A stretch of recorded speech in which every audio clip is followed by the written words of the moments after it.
The sound of pages turning means it's time for another episode from the Meredith Library Podcast Studio, bringing you the library's latest news, information, and fun.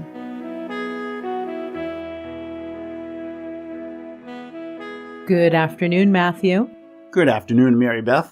Good afternoon, everyone, and welcome to episode 41 of Check It Out here at the Meredith Library Podcast Studio. We have a very special episode for everybody today.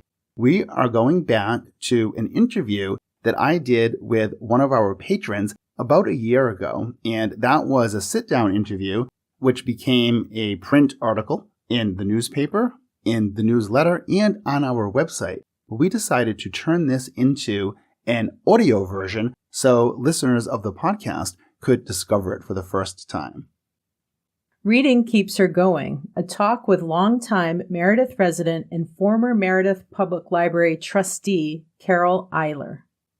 95-year-old Carol Euiler comes to the Meredith Public Library at least once a week to check out several books. She always has a smile on her face, a pleasant attitude, and a kind word for the employees.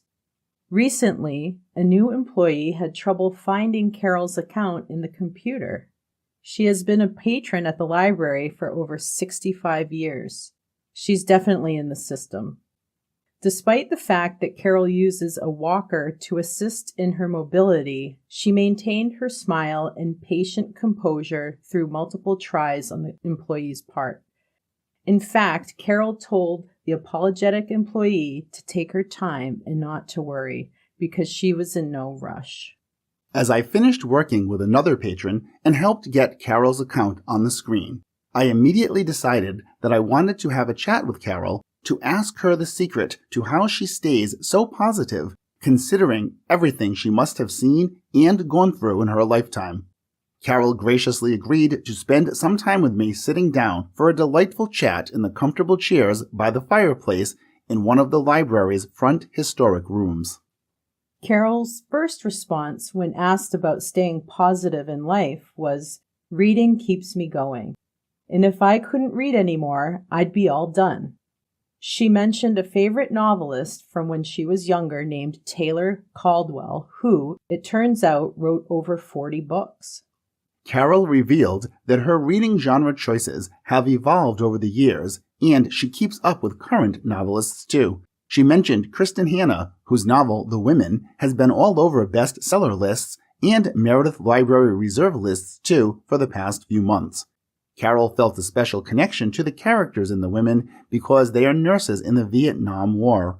In real life, Carol was also a nurse herself, and she knew women who were nurses serving in the military during that time. She expressed wishes that she still had their correspondence from that time period. In addition to the genre changes, Carol's preference in print size has also changed. She now prefers large print editions. She made a point to say, "Erin is wonderful, and she has done a terrific job implementing such an extensive large print collection." No audiobooks for Carol, though. She says she still likes to hold the book. Speaking of Library Director Erin Apostolos and how things have changed at the Meredith Library over the years, Carol said, "Things have changed dramatically since Erin took over. There are a lot more programs, especially for kids and teens."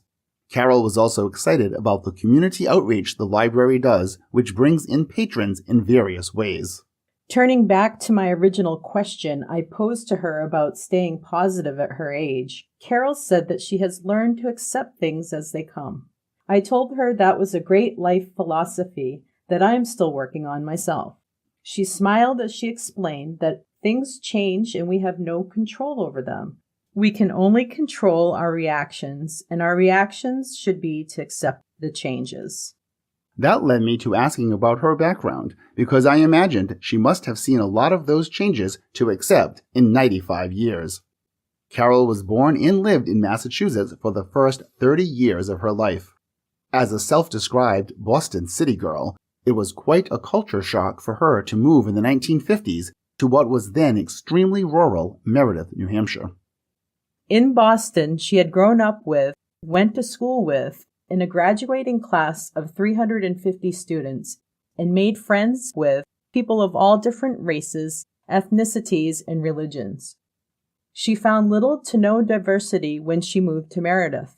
She said that she remembers missing that aspect of the city life and wishing her children who grew up in Meredith had the chance to meet different types of people as she had in her earlier life. Of course, Meredith was a wonderful place to raise children. Carol loved how her kids could go out and play in the woods all day, and she never had to worry about them. They knew they had to come home when the whistle from the mill downtown sounded. I asked her about the biggest change she's seen in Meredith over the years. As one might expect, she cited the transition from rural residential town to tourist resort town. I also asked about the changes in the world. Carol thought for a moment and responded. Life was a lot easier and simpler in the past. There is too much media today. When we were younger, we only had the radio, and that was enough. Now everything is electronic. Children have their faces in their cell phones all the time, and they lack imagination. It's a case of having friends versus technology. In the old days, instead of spending time on electronic devices, people interacted with each other at stores, which were closed on Sundays, and at churches and church events. Broadening her observations, she continued, the country was more united. People went through things together. First, there was the Great Depression, then there was World War II, and people approached things the same way. What is one change Carol hasn't seen in her lifetime but wishes she had? There was no hesitation in her answer. Peace in the world. I also gave Carol the chance to reveal any crazy stories from her many years as a Meredith Public Library trustee. She politely responded, I really can't think of any. I'm betting discretion was another thing she wisely learned along the way in life. So, Matthew, Carol Euiler, the interview, what a wonderful way to revisit and enjoy that interview that you had with her last summer. Yes, and every time she comes in, she's still just as pleasant. I love talking to her. I love it when I see her come through the doors. I do as well. All right, so we are going to wrap this up, and I will thank you for spending time with me today, MaryBeth. Oh, you're more than welcome. And we'll thank everyone for joining us and look forward to joining everyone again in our next episode. Goodbye, MaryBeth. Goodbye, Matthew. And bye, everyone. Podcast music titled Daytime TV Theme by Kevin MacLeod of Incompetech.com. Licensed under Creative Commons by Attribution 4.0. Podcast copyright 2025. Meredith Library Podcast Studio.